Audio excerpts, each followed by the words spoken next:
toute la description que nous venons de faire suppose que les sens de l'être humain, la vue donc, hein, la vue, l'ouïe, le toucher, l'odorat, le goût, tous ces sens ont été alors retravaillés par le cerveau, il s'est adapté à ça pour s'adapter à la transversalisation.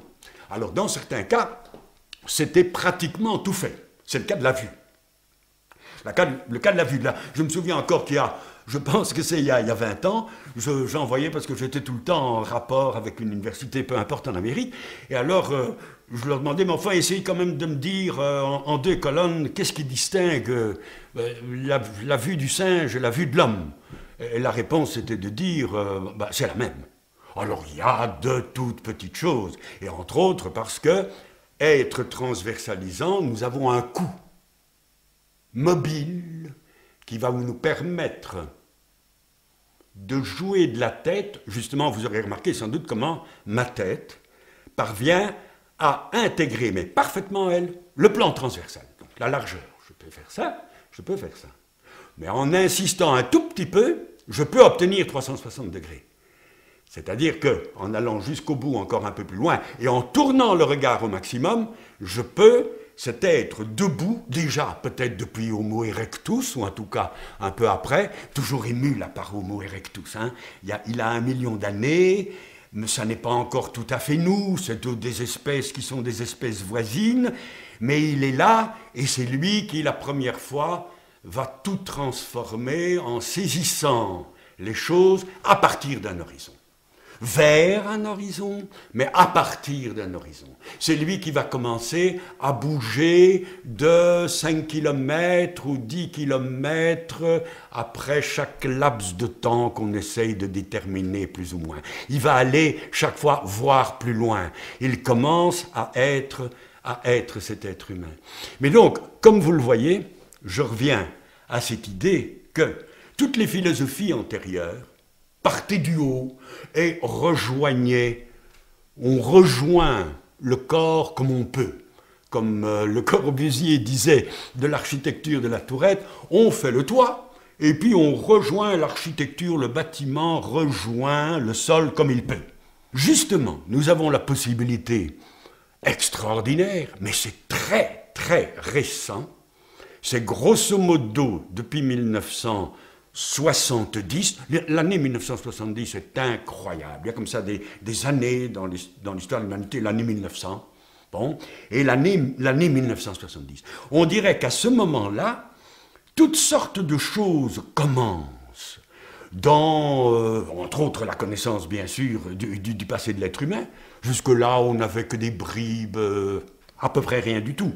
Et tout d'un coup, ça prend, et nous, ça prend encore, et nous, en 2000, à partir de 2000-2001, nous nous trouvons dans un nouveau moment.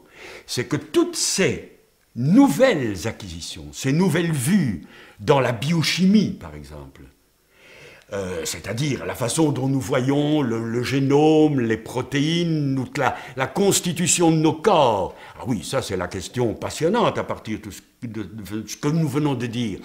Comment passe-t-on de la protéine, des acides aminés, de la protéine, des structures anatomiques qui vont permettre d'avoir le corps que nous venons de donner. Bon. Donc, mais là, nous commençons tout d'un coup à avoir une vue suffisante pour faire ce qu'on pourrait appeler une philosophie par le bas. Ben, par le bas, c'est un peu péjoratif. Disons, on peut maintenant commencer par le commencement. Et le grand commencement qui est celui de l'homme qui progressivement, je ne dis pas que l'homme les animaux antérieurs, les primates antérieurs, à un certain moment vont donner ce primate que nous sommes nous, que nous connaissons nous. Mais avant ça, il y a le vivant. Nous commençons à connaître de mieux en mieux le vivant sur sa terre. Et enfin, je crois qu'on en parlait encore ce matin, parce que Hubble, l'observatoire Hubble vient de donner certaines confirmations, c'est-à-dire que nous savons maintenant que nous appartenons à un univers qui n'est plus simplement le monde étalé devant nous, mais que nous dominerions du regard, nous voyons que le monde, il est devant, mais il est aussi derrière. Il est, on pourrait dire, notre avenir, ce que nous allons faire, ce que je suis en train de faire pour l'instant ici devant vous. Mais il est derrière. Il est derrière avec, j'ai parlé d'Homo erectus, il est derrière avec 1 million d'années dans tous les gestes que je vous ai faits. Ils sont là avec, bon, je peux les sentir derrière moi. Mais en plus, oui, 1 million d'années là-bas, mais si je parle des vivants, je vais remonter à 3 milliards, à 3 milliards d'années. Je vais remonter à mon soleil, avec cette idée d'ailleurs extrêmement émouvante, c'est que le soleil qui nous éclaire pour l'instant est probablement un soleil de troisième génération. Donc, c'est-à-dire qu'il a fallu des soleils qui éclatent et puis qui se reforment et puis qui éclatent et qui se reforment pour donner les matériaux, les éléments lourds qui font nos corps très complexes. C'est très touchant, je trouve, quand nous voyons notre soleil, de se dire, ce soleil est un soleil de troisième génération, et de nous percevoir nous-mêmes, non plus comme les hommes, j'aime bien employer le mot, comme des spécimens hominiens. Des spécimens hominiens. Nous sommes tous des spécimens de cette espèce.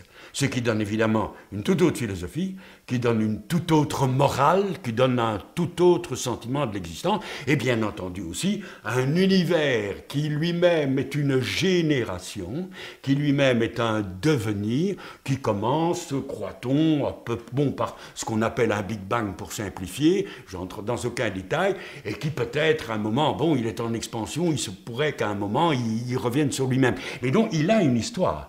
Et nous sommes à un moment, des états-moments, chacun de nous étant un état-moment par son existence, mais aussi étant un état-moment dans chaque instant qui passe. L'instant qui est ici, pour moi, pour vous et pour tout le monde, ne reviendra strictement jamais. Il est absolument unique. Et par là, il a quelque chose d'absolument formidable, qui peut provoquer, je dirais presque une extase, de ce jamais plus, mais ayant été, étant là.